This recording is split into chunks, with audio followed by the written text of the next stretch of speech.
Thanks for being here. I'm Trent Morrow. I am the owner of L&B Counseling. We are a mental health counseling practice just on the street, actually, from y'all's school, across the street from Providence Promenade. We've been around for 14 years, 14 and a half years. So happy to be here, happy to talk to y'all. We do this a lot in the community at different schools, and if you have kids that go to JM or South Charlotte Middle, I've already spoken at JM this year, and I'm speaking at South next month. So and then we go out into the community churches and also speak at businesses.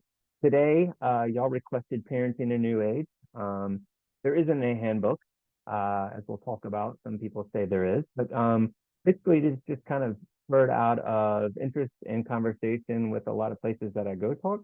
And people will come up and ask questions like how much time is screen time for this age, or how should I handle this situation, or I'm not sure what to do, especially new parents, first time parents, that kind of stuff. Trying to figure it out. And so today's just an overview of some of the things that make it very challenging in 2024 to be a parent. I am a parent myself. I have a daughter that's a freshman at NC State, and then I have a son who is a junior at AK, Roderick Hill. So I've been in your shoes, and maybe you have some kids that are a little bit older too. So this is just a conversation and an overview of what's going on, what's affecting us as parents, what it looks like, how it may fill up for you, if it's not going well with you and with your kiddos, and then obviously some solutions and resources that you can use, just kind of a paradigm to think through and think about when it comes to some of these parenting challenges.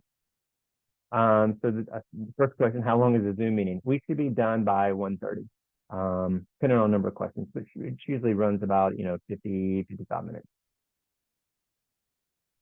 So just for clarification, there's these different attachment styles. We're going to talk a little bit more about what they are, but a healthy attachment style, which is secure, about half of Americans have that type of attachment style. The other two are predominantly avoidant and anxious. And that's actually on the decline as far as healthy attachment styles go.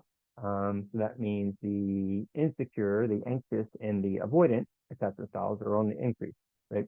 And so we are a product of our parents in a lot of ways, and therefore how we're showing up as parents, our children also be a product of that, depending on what attachment styles we have and how we show up with that consistently. Certainly a lot of information out there for you. Information is great. Not all of it's good, kind of like food. There's a lot of different food options. Not all of it is good for us. So we have to be careful what we put in our bodies. We have to be careful what we consume as far as information goes to make sure we are consuming the correct information, which is a challenge to sometimes find the good evidence-based information these days. Certainly the world that you grew up in is very different than the world that your kids are growing up in.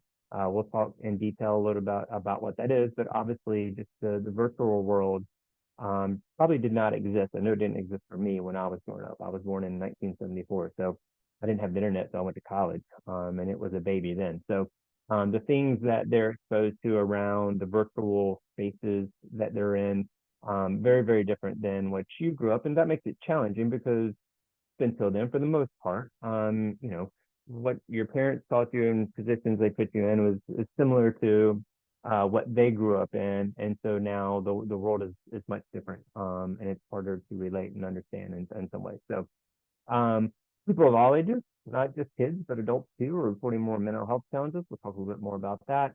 And like I said, sometimes it feels like there's a lot of information, but how great is that information as far as resources go? And then it's this idea that there is a greater sense of threat or danger seems to have increased. And we'll talk a little bit about what that looks like and what that may be. So on these attachment styles, you got secure. So secure is if you got the 2-year-old, the 2-year-olds can hang out, be around you, wander off a little bit, maybe check back and forth every now and then, come back when called. But they're pretty good at expanding the radius because they feel secure about where they are. So you can play that out through any age. Avoidant is the kid that just keeps trucking, doesn't listen, isn't really concerned about pleasing their parent, that kind of thing. And then the anxious is the child that never leaves you, right? It may be the child that's on your hip as you're taking them to school. It could be preschool, TK, elementary school, whatever it may be. They're the ones that are needing constant reassurance that they're safe, that they're loved, that they're okay. And so the secure 50%, the avoidant anxious is around 50%. And those lines are starting to intersect with the anxious and avoidant becoming more of the dominant attachment style versus secure. So you can see how that would play out, particularly as a parent and feeling that as a child. And maybe you experienced some of that yourself as a kid with your parents. So your influences, obviously your parents were the biggest probably influence, whether you like it or not, of your parenting style now. It may be, I'm not going to do that when I'm a parent, or it may be, all right, picking up things. It's a little bit of both. Um, and so you're a product of your environment, and your parents shaped your environment predominantly, just like we do. It may be your cohort of friends. If you're smart, you're asking like, hey, what did you do with this? How did you do this? You think all the way back to how did you get them to sleep through the night or potty train or sleep through the night without wetting the bed. All these little challenges that come about of being parents, particularly the first time through. So you're using your friends. You may be, if you're, a reader, you may be looking at blogs, you may be looking at books, you may be doing workshops. I myself did one of those daddy boot camp workshops first time through. I think it was an all day deal. Um, and then the second child, I didn't do that. So, particularly in the beginning, those early years, you may be reading more, getting more information, taking those workshops, social media. So there's 31.4 million at the time that I was doing this research accounts that are dedicated as far as parenting influencers, right? So there's big money in this space, as you can see from the apps and the money that those apps are making. So big money in this space. It's a lot of self-help. It's not always, research based. It could just be experience through their eyes and the things that have worked for them that they are now giving to others and at times making money off of doing that. So, and then TV movies sometimes influence the way that we see the world and think about things and stir up things and become parenting situations. The human condition versus the environment is the place that you're in. It's usually a stronger influencer over human condition than human conditions over environment. So if you have a kindergartner, you have quiet time or you have carpet time, everyone goes to carpet, they fill out, they're quiet. Over a week or two, maybe three, they learn to kind of approximate carpet time means this, I'm supposed to act this way. And so most kids conform to that. The human condition, or the outliers on this, is a kid that maybe has a lot of energy that can't sit still, doesn't want to sit still, and so maybe they're wandering around the room, running around the room, whatever it may be, right? So human condition sometimes is a stronger influence on environment, but just generally speaking, environment is usually stronger than human condition. So think about this virtual and physical world. Like most of you probably would not let your kid warm the street, roam up the street, excuse me, and go into a house they didn't know. You maybe want to know more about who lives there. You may want to go meet the family. It's a very physical world kind of thing. So if your kids operate in a virtual world, which I bet most of them do, so just think of Roblox.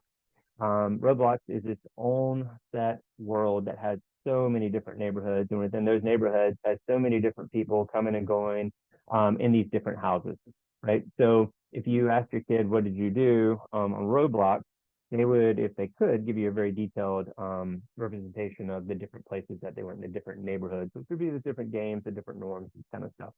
So you can see how the virtual world can be very, very confusing as a parent. Just if you get into the minutia of the virtual world, or Roblox or Minecraft, places, Fortnite, things that some of your kids may be doing, or even some of the things that they're doing on the social media side. So the way we learn and work is very different than maybe you did growing up. Just take Common Core math. I obviously did not learn that growing up. That's changed for a lot of people, and it becomes harder to help your kids with that homework, even for your elementary school kids. So that's a very different world in and of itself, but just the way the kids are learning and working can be very different compared to how you did. Social media, however old your kids are, at some point they either have it or will have it. That's a whole big old box to unpackage, and that's a whole separate talk. But the point is that it influences, and there's trade-offs, good and bad. It influences us, it influences them. So it can be a little harder to understand some of the things that they're experiencing, being exposed to based upon what they're watching, or even what you're watching. Access to information is very easy. Your kids are very smart. Google this, Google that, or ChatGPT, depending on what you're using. Point is that if you say something and they can find the answer that maybe is a rebuttal against it, that's not something that you necessarily grew up with. And so it's very different for them. Information is always at their fingertips, and they can get it very quickly. There's also an increase in apathy in the general purview of our culture. The kids are slower to launch, particularly boys. And when I mean launch, they have some financial independence, and they're maybe not living under your roof. More time inside and a decline in hobbies overall. So by the time kids get to high school, over 60% of them are not getting the amount of exercise they need on a daily basis. Adults also are not doing that. So a lot of things are falling off and not being picked up when it comes to hobbies. And they're spending a lot more time maybe in this virtual space, even time in the room than they would necessarily even 20 years ago. And then you've got the mental wellness stuff, and whatever you grew up, however you grew up, these things are certainly more in the zeitgeist. They're more prominent. You hear about them a lot more, and people are experiencing them a lot more. So if you didn't grow up around depression, anxiety, any of these things, then it's hard to have a frame of reference for what it is and what it looks like. So a great example is if your kiddo says, "Hey, I don't feel well," you're probably going to do a thermometer just to see if they have a fever. You also look for other symptoms, right? Those things are easy to track, and then you'll make a decision depending on what that fever is or what you're going to do. It's hard to do that with any of these things. Like, it's like, how depressed are you? How anxious are you? Sometimes you can see that ADHD if it's the hyperactivity part, but if it's just the inattention part, sometimes that's harder to see. Even the autism spectrum, if you have someone on the spectrum, in that of itself doesn't really say anything other than they're on the spectrum. And so these things, if you haven't experienced them, they become harder to understand and have a frame of resource when it comes to dealing with this. And then, if this is showing up in yourself or in your family, it certainly can affect your parenting style. And so that's something to be aware of too. This prevalence inflation idea is just that. I'll give you an example of, we would have people come in and say, I disassociate, and it just happened to be at the same time that was trending on TikTok, where the general population is like less than 1% that disassociates. But in the span of a week or two, we've got 10, 15, 20 kids saying I'm disassociating, which is probably not true. But that's an example of prevalence inflation. Like, I think I have this, so it gets inflated, the numbers get inflated. And you have to do a little work to make sure that's not happening. It's just that you were daydreaming and it wasn't prevalence inflation, or that you're not borderline personality disorder. You just had a moment where you weren't feeling great and weren't feeling well and maybe made a bad decision.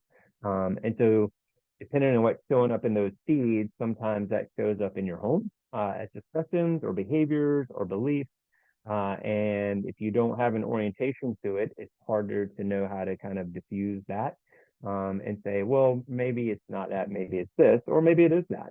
And it's something we need to take a little further research on. And then we've got in this area, particularly, a lot of scarcity of resources, potentially. A lot of people, a lot of emphasis on getting into the college of their choice, which is usually a 25 university. And a really cool stat is if every valedictorian and salutatorian in the country applied to these schools, there still would not be enough seats for those two kids from each school.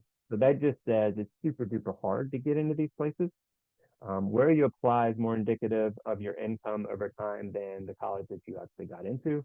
Because you think about it, most places that you're going to apply, let's say it's the Ivies, you're probably going to be okay if you don't get into Harvard, but you get into Brown. And so a lot of emphasis in this area is put around, do all the things you need to do, start taking math 1 in 6th grade. And that way you can level up, give yourself a better opportunity to take more APs, and whether it's IB, whatever it may be, take the hobbies, take the tutoring, take the sport, do all the clubs. So you rank up as high as you can on that list of people that are going to accept you into college. So that scarcity of resource. And then as parents, I think one thing that, like I said, most people would want is some level of happiness in their child and some financial independence, which means they're not living with you forever. And so housing, living wage, all these things kind of factor maybe into that college choice. and feeling like there's less opportunity for those things sometimes as a parent can stress you out at a minimum, but also can cause some real anxiety as a parent. And that can have impacts on how we parent and some like parenting styles. And then we've got this, is the world safe? Is my school safe? Is my neighborhood safe? Is my house safe? You can boil it all the way down or bring it out to a very macro level. A lot of people, kind of at times think about, is my school safe? Is the world safe? Is the world going to end? Because, if you're my generation, it was Social Security is going to run out by the time you retire. Far it hasn't, knock on wood. And this generation, it is, if we don't do X by X, the climate will fall off a cliff.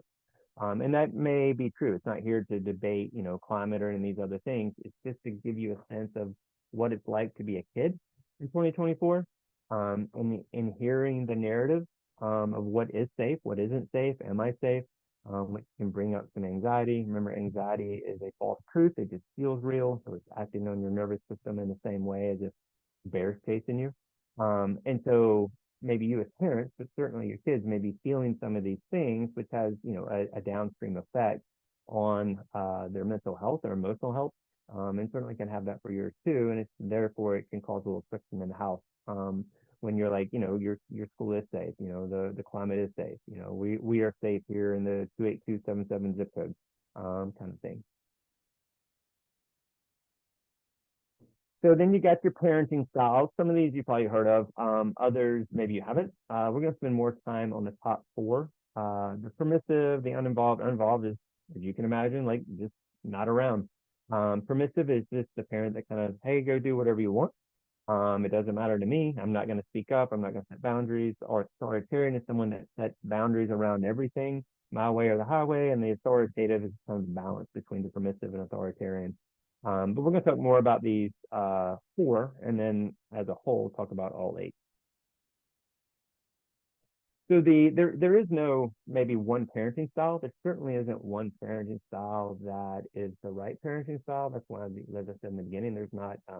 If there is a book, I'm not aware of it to say like this is the way, because the world is so fluid and kids are so fluid and things change so much that it's hard to apply one paradigm to every situation. But the natural growth is probably, if you think about Montessori, more like a Montessori approach to parenting, more unstructured play, so therefore they have a lot greater creativity, a lot more independence to solve problems, so able to roam more, kind of do the things they want, clear boundaries.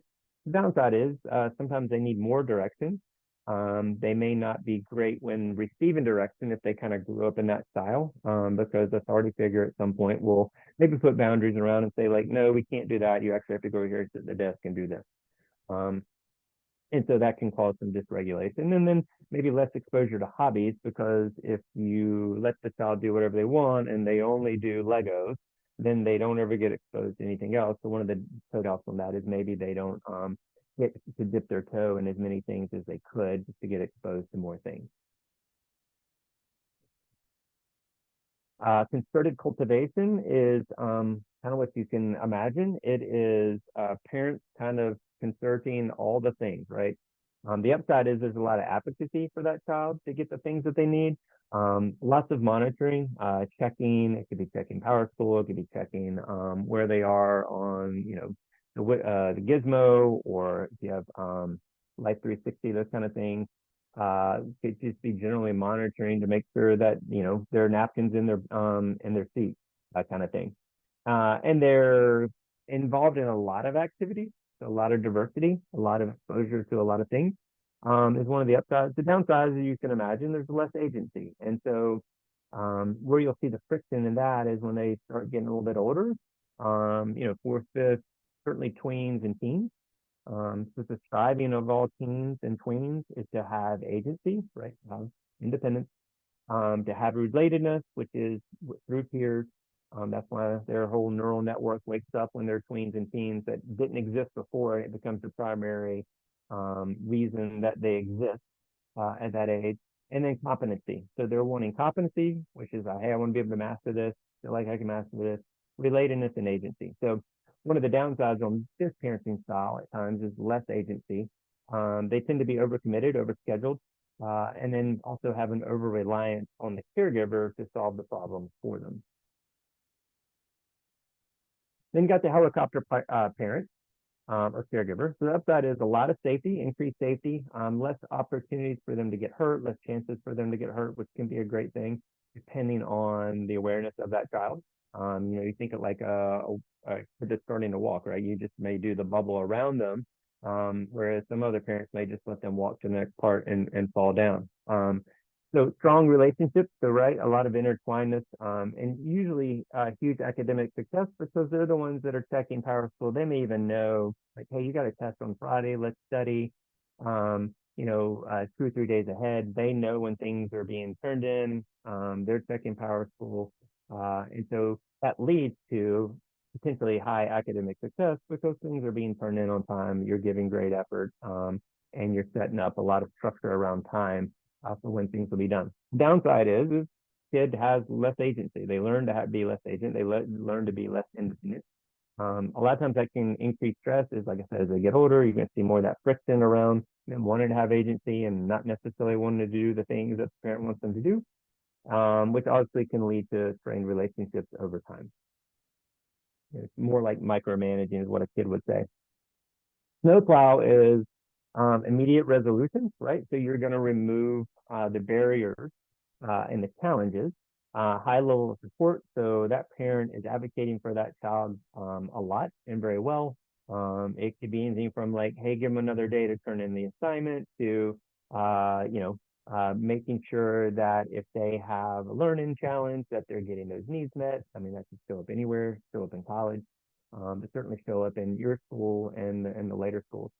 And a head start without obstacles, right? So if you remove things, things become easier. The downside, obviously, you can imagine, is they don't learn to deal with challenges that are hard. So low resiliency, low practice and reps dealing with those challenges. So therefore, they don't have coping skills that help them manage some of that emotional temperature that comes with doing hard things and learning to do hard things and developing that problem solving part of your brain. And then there sometimes can be an over dependency on the parent to remove the obstacles. So not necessarily apathy, it's just learned helplessness over time that you can't do it because you've not been taught to do it, and so therefore you don't try. So how all this stuff shows up and can show up is higher expectations than capable at the time.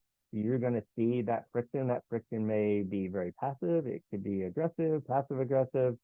But you're going to see some dissonance between, hey, what you want to do and the time that you want it done, and then how it's being done. Lower self-esteem due to a lack of secure relationship. So, it can cause some problems and certainly a lot of friction over time because at some point they start figuring out like, well, other people are doing this and I'm not, or I can't, or I don't feel capable, or I'm behind because maybe some of the things that we did to try to make life easier for them out of a loving, caring place, but the byproduct may be that they have lower self-esteem.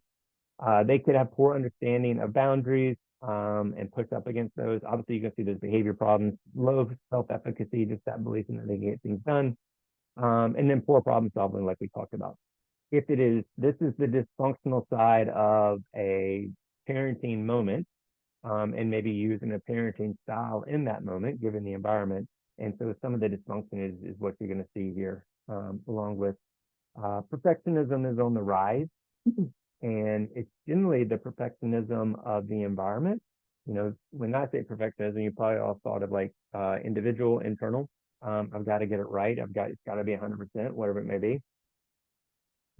Excuse me, the one that's on the rise the most is the environmental perfectionism, which is, if you relate it back to our area, is the idea that you've got to do all the things that you're supposed to do to get the grades that you're supposed to get, to give yourself the best opportunity to get into the best school possible.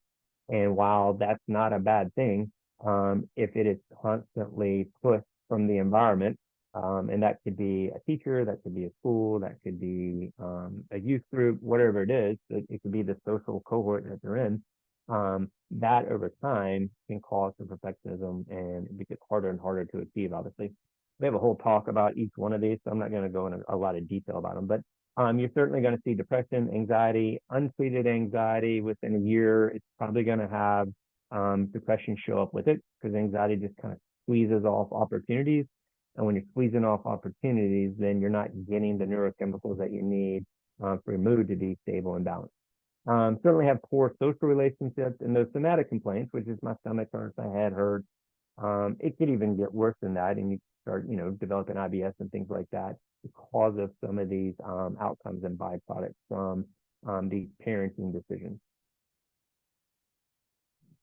So now we'll talk about the solutions, the things that you probably care about the most. We'll talk about all these in great detail. That paradigm, the stress tech system, framework for having hard conversations. Because as parents, you got to have hard conversations and bring things to their attention, and you got to have a way that them understand what it is that you're saying, so they can start hearing it and maybe comprehend it, and maybe even lead to behavior change.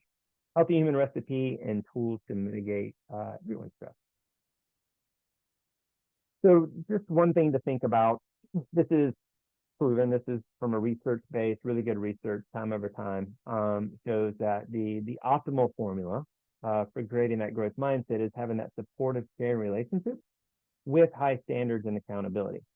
So the environment needs to match that human condition. And so I think one of the easiest examples is if your child is a rock star in math and English is a little harder for them, then the environment of math, maybe that accountability and high standards should be an A, right? And being supportive and caring is saying, right, well, where are we? We're at a B plus. Do we need tutoring? Do we need resources? Do you need to study more? You kind of go into problem solving mode to give them some agency and accountability. Say like, you're an A student. You've always been an A student. Whereas if you have expectation of an A and they are maybe a B or C student in English, or maybe it's that teacher that you know about that's really hard. And there are some of those teachers that say, hey, not everybody's getting an A in this class. Then adapting to that environment through that supportive sharing relationship is very important. So you still have high standards, you still have the accountability. It just means that you are not applying the same thing across all environments. And so it's really important to have that. The Swiss Army knife is up there for a very good reason, which is all those parenting styles that I talked about, they all work at different times, given the environment and given the human condition of your child and children. So if you've got, two kiddos, they are very different humans, even though they may seem very similar. It's a wild, crazy thing, but their human condition is different. And so that human condition interacts with the environment differently. And so you want to have every one of these in your toolbox or in your Swiss Army knife to pull out whenever you need. Sometimes you got to be a helicopter parent if that kiddo is not turning in their schoolwork. You might want to check Power School, or you might want to, be on an email thread with the teacher to make sure things are being turned in, so you can get it ahead of time rather than lagging and saying, when you get the progress report or you check every 3 to 4 weeks Power School and it may be too far gone. So there's times when you want to do these things. There's times when you want to remove barriers. If those barriers are too great, or if your child can't remove them themselves. So it's important to use all those parenting styles at different times, given the situation, and not just use the same one every time when the situation may change. And I know that's hard sometimes, but it's thinking through, hey, what's going on? What's up with my kiddo, knowing them, and what's up with the environment, so you know how to act accordingly. So things to know from your own paradigm. I can't stress this enough, and stress is the thing we're going to talk about here and next. Understanding your stress, where your stress is at. Therefore, you will know how to show up in these moments when it's time to parent. Parenting is hard to begin with, but there are certain times that are harder than others. And so knowing what your stress is really important. So if you just think of stress as 1 to 10, 10 is the place where you're completely dysregulated, and 1 is where you're sitting on a beach in a beautiful day. As the stress meter goes up, right? So as it starts climbing, once it starts getting to an 8, 9, or 10, and this is true for your kids too, you become highly dysregulated. So much so that your IQ could drop 30 points. And so you can imagine what that's like for you. You can imagine what that's like maybe for your children. And if you have both of those individuals, both of those human conditions in that environment, that's not going to be a great outcome. So knowing where you're at is very important. You can do a quick check-in. Hey, what is my stress right now? What is it that I'm experiencing? I'll give you some tools here at the end, what you can do to get it down if you feel like my number is higher than the environment dictates. And you'd want to practice these ahead of time. You'd want to practice them with your children. That way you have them when you need them, when it gets hard, not trying to do it when it gets hard for the first time. We're going to talk about setting limits, but knowing how to set limits, when to set limits, making sure that you follow through. One of the worst things you can do is say, hey, we're going to get ice cream if you do X, Y, or Z, and they do X, Y, and Z, and you don't get ice cream. And it just hurts the trust and the belief that that child has in you. And if they're smart over time, if that keeps happening, then they're not going to cooperate with the thing that you're wanting them to do because they see no advantage in doing it. The hey, just do this because I told you so at some point where it's thin, and you'll start seeing regression and even bucking up against it. Asking for one thing at a time is important. We've got the little clipboard over here as far as writing it down, but it's important if you're particularly if you're saying, hey, do X, Y, and Z, to write down X, Y, and Z. For you, for your kiddo, you can text it if they have a phone or whatever kind of device they have, but some kind of record of, hey, I need you to do this. And so that allows everything to kind of be transparent. The biggest thing that I try to work with on parents is to eliminate that power struggle. Because more than likely, whatever you're doing, if it devolves into a power struggle, it's probably not an effective intervention because it's not getting the outcome that you want, and it's not changing behavior. So, a classic example is sit at the table until you eat all your vegetables. And I would ask you, did that turn them into a vegetable eater? Which is probably the outcome that you're hoping that they learn to eat healthy and eat well over time. And so if the motivation of the child doesn't match up to the motivation of the parent, a lot of times you're going to see those power struggles. And so ultimately, it's not really changing the behavior in the way that you want. So the power struggles is if you keep using the intervention and the intervention is resulting or devolving into these power struggles, I would encourage you to think of different interventions. So a token system sometimes is needed for that, like the carrot, to create that behavior change initially to get it going. And we can talk a little bit about those if you want, but I mean, ultimately, like sometimes you've got to do something to get the motivated started, which is getting the dopamine system fired up so it'll start moving towards action. So setting limits, very simple rules. First rule is make sure it's fair and enforceable before you ask, right? So a lot of parents get themselves into this corner of, hey, I asked you to do this, you didn't do it. Okay, give me the phone, you're going to lose it for an hour. All right, now you've lost it for the day, now all the way to, well, you're never going to have the phone again. Whatever it may be, right? So you get to this place, you back yourself in a corner where you have no leverage, and you didn't get the behavior change that you wanted to probably anyway. So making sure that the rule is fair is something that they can do in that moment. If you have a kid that's like at an 8, 9, or 10 in the aisle at Walmart because they wanted a candy bar, it's hard to say, all right, you need to stop crying right now. If you don't stop crying right now, then you're not going to get to watch TV when we get home, right? Because they're so dysregulated that it's hard for them to understand what it is that you're asking them to do, and let alone to do it. So making sure it's fair and enforceable before you ask goes back to that human condition and environment. Second rule, make a request with a specific time limit. Explain the reason and what is on the line or not if the request is done. So easy example, hey, I need you to clean up your room. You may need to take a picture of a clean room so you have record of what a clean room looks like, because that can even turn into a power struggle.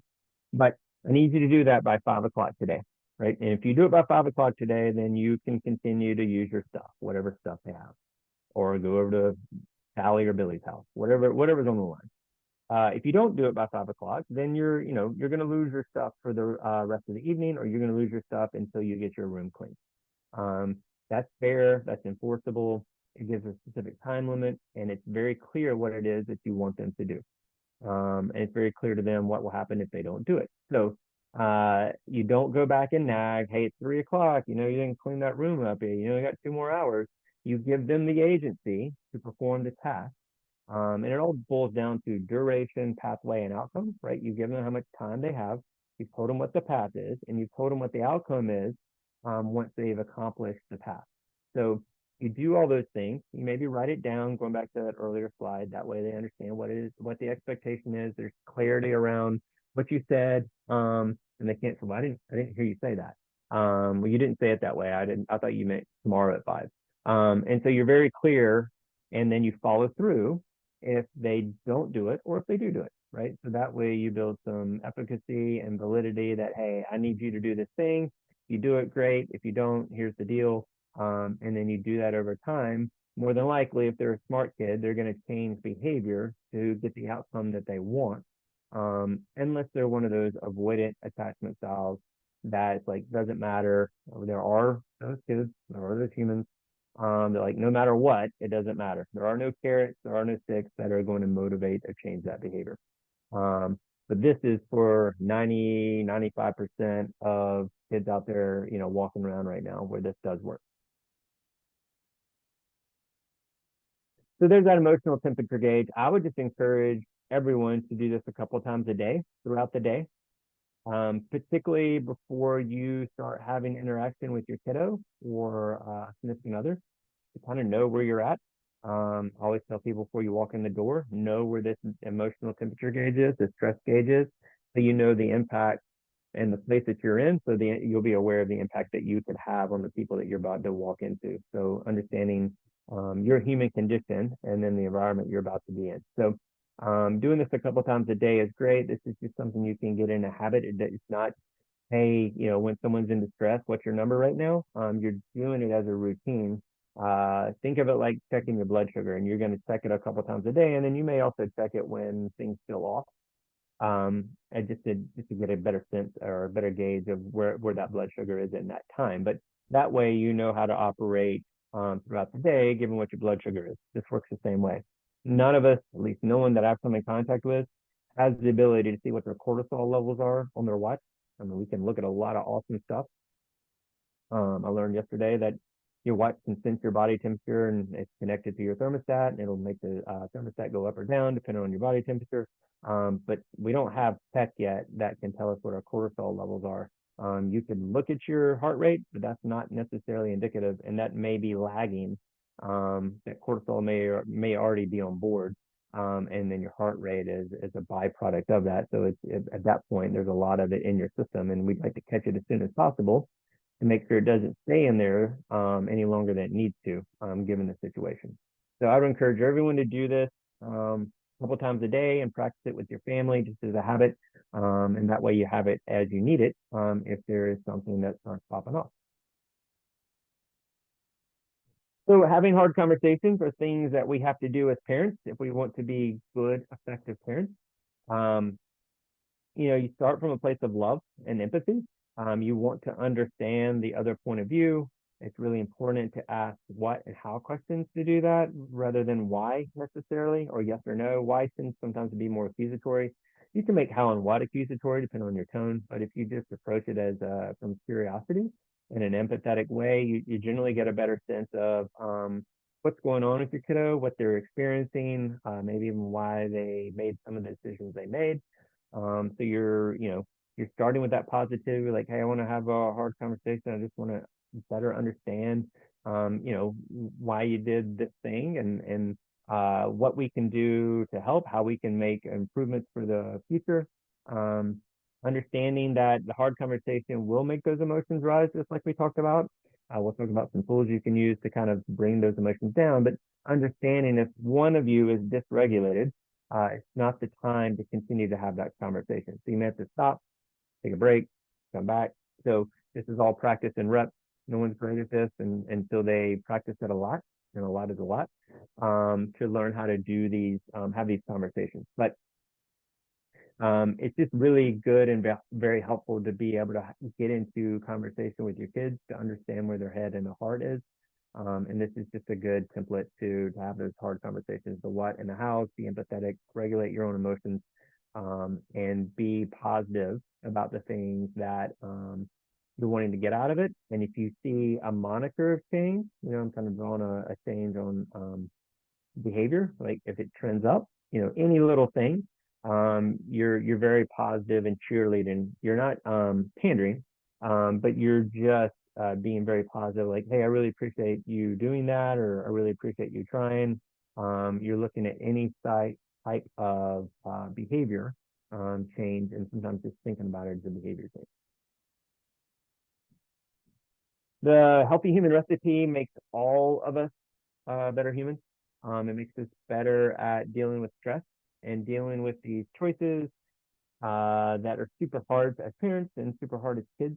Just navigating the day. You think about everything your child is going to do today by the time they get home, and how much wear and tear that has on their brain and their body, and then for you as well. So this is just a level setter. Like, this is what you need to do every day to try to get the most out of your day. Um, so having those good, strong social networks that have reciprocity, which is just people that care about you. Um, they are givers and not takers, and so they show up.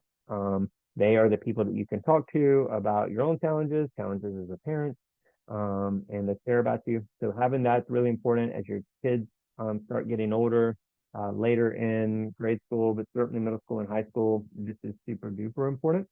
Um, and through the longitude study, the Harvard study of longitude, what leads to lifespan, having a strong social network is the number one determinant of lifespan, for the positive. If you smoke cigarettes, then unfortunately that's a strong corollary to the negative. But having these strong social networks are super important. Getting that sunlight in the morning and the afternoon, it just does a lot of good stuff as far as triggering things, shutting things down if you get it in the morning or the afternoon. It's just a nice way to set off your circadian rhythm, helps you go through the day and then get ready for night, fall asleep. Because a lot of people have issues with sleeping. And so sunlight's something we need, along with that vitamin D deficiency, which over, I think, half of America has a vitamin D deficiency, which means we're not getting enough sunlight on our skin. Sleep, really, really important. Getting the right amount of sleep, going to bed at the right time, getting up at the right time. Sleep and exercise are probably the two greatest things that you can do. Cost nothing. Exercise costs nothing to go outside and exercise. You can go to the gym. Obviously, that costs a little bit of money. But those two things have high return value on your mental, emotional, and physical health. In studies with exercise, it's as effective, if not more effective, than taking an SSRI. What you eat, kind of talking about what before about like the food and all the food choices. What you eat matters. It certainly impacts your systems in a good way or a bad way. So just like information, the food, make sure you're eating good things for you.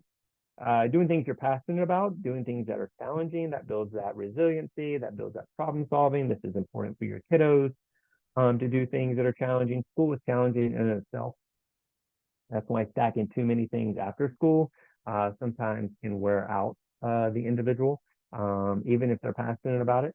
So just being aware of what is the limit of that human condition in that environment based upon that kiddo. And those are probably very different. I have a brother, and so we have very different human conditions, even though the environment we grew up in was the same. And so what's challenging to him may not be challenging to me, and vice versa. So just to understand the differences between your kiddos is also important. And then if you take supplements or medication, take those as prescribed. They help you with your healthy human recipe. Supplements, just FYI, are not regulated by the FDA, which means that what's in them necessarily may not be what's in them. So if you're taking 1,000 milligrams of an omega-3, it may be 500 or it may be 3,000 unless it's third-party tested, which means someone is testing it and saying, yes, this is actually the right amount. So just be aware of that if you are or your kiddos are taking supplements. And then tools, kind of going back to how to reset all this stuff, how to manage your stress so that way you can be in the moment, be a parent, be present. You are the greatest role model your children will ever have. What you do and how you do it matters the most, particularly for your kiddos that are in elementary school. You have so much power over their neural network wiring and the way it gets wired. And so it's an absolute must that we do the best to help our kids be able to manage and navigate and negotiate a lot of these challenges in life. If your stress gets too high, you can do the double breath. I'll demonstrate it here in a second. It works really, really well. It's you have kind of like two nervous systems. You have a sympathetic nervous system, which is located right here in your sternum. What gets activated when you're in high stress state, kind of your fight, flight, or flee, that you've probably heard about. And then you have a parasympathetic nervous system, which is responsible for appetite. It may be telling you you're hungry right now. It may be helping you digest your food if you did eat. It's what helps your nails grow longer if you go on a nice vacation. It's just the things operating in the background. So if your stress is too high, you'd want to dim down the sympathetic nervous system so you can be more regulated given the environment. So one way to do that is a double breath. So you take a really deep breath in through the nose, like you're going to swim to the other end of the pool and maybe back. So as much oxygen in your lungs as possible. And then you take another breath through your nose and then you breathe out through your mouth. So you go. You do that, depending on what your number is, you do that 3 to 4 times, maybe a little bit longer if you're up there around an 8, 9, or 10. What it's going to do is, because you're breathing twice through the nose, it kind of turns off the switch that says, hey, we're under attack, and helps that other switch, the parasympathetic, turn on more and become more the dominant uh, nervous system activation at that moment. These other things work really, really well. Humor, prayer if you're spiritual, having someone to speak to, someone that's always listening, no matter where you are, is a very powerful thing. Asking for help, which a lot of people struggle with sometimes, but asking for help is a great way to kind of problem solve and get it out of your head and put it out here on display, kind of a third person perspective. If you're doing any breathing technique, you're focused on your breath, you're probably focused on counting. Whatever the thing that you were stressed out about, even though it's still on board, you're going to think less about it because you're thinking about breathing and counting. It's no different than thinking of like a purple banana and a grape orange, or a pink orange, excuse me, that was a bad example. So as soon as you switch, now you're in the new place, and so your body should start adapting to that new place. All the relaxation techniques work really well. If you do yoga, meditation, progressive muscle relaxation, yoga nidra, mindfulness, people that practice mindfulness, even a minute or two a day, have much better outcomes than people that don't when it comes to this stress stuff. Get outside. I took a walk before I gave this talk just to clear my head. Beautiful day. So being outside in nature, walking, exercising, like that's a trifecta. You can do it with a friend, even better. You're getting all the good stuff. And then pain relievers actually work. So if you're in high emotional distress, right, your number is really high and it just won't come down for a reason. Pain relievers also help because the emotional center of the brain is right next to the physical center of the brain. That's why for your tweens and teenagers, if something happens in the social sphere, it feels like someone is kicking them in the leg. And like being kicked in the leg should kind of die down over time, but it won't die down if that emotional part, because they're still re-experiencing it. So that's why, it may seem dramatic, because what they're experiencing does feel real. And we just kind of lose perspective on that as adults and parents, but that's what's happening on a very biological level. This is the Healthy Human Recipe that we developed. If you have, if you've ever used ChatGPT or have an OpenAI account, then you have access to this chatbot. It's free. And if you want to click on the QR code, it will give you the answers of like, how much sleep should my kid be getting? How much water? Where are some places that they can go meet some friends if you're trying to find that? So maybe they're into Harry Potter, maybe they're into Minecraft, and instead of doing online, you'd like to maybe have them meet up with some other kids. It works for you as adults too, as far as the social playgrounds.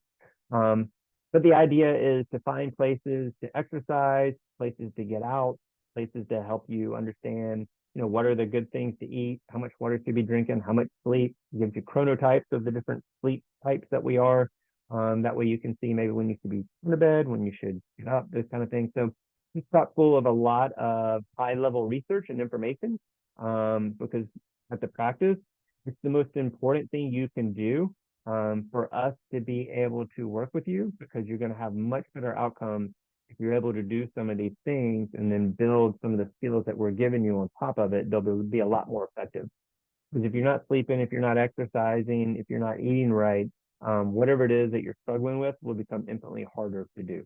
So this is a resource that we've created to try to give to people, to give them access to really good information. And that's it. Anybody that's listening to the recording, you can go to the website, or you can go put my email in. That's my email. If you have questions, I'll be happy to answer them. Anyone that'd like me to come out and give a talk somewhere else, that's the best way to do that is through the email, or you can go to the website and get on the newsletter, and you'll get access to all that information as well. So I promise I'll be done in an hour, and we've got 5 minutes for anybody that wants to ask a question in the chat or unmute, whatever works for them.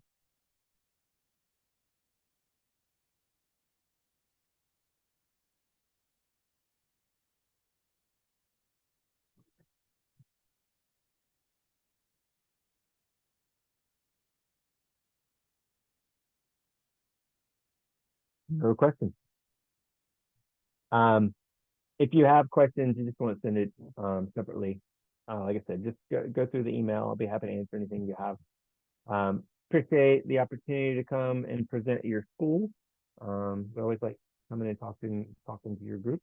And happy to come back anytime if there's other topics that y'all want us to discuss. So have a great day. So sorry, thank you. We will have access to, yeah, in the parent newsletter. So we'll get that to you. But thanks for being here. Thanks for showing up, taking the time. Get outside, enjoy the weather, and have a great day.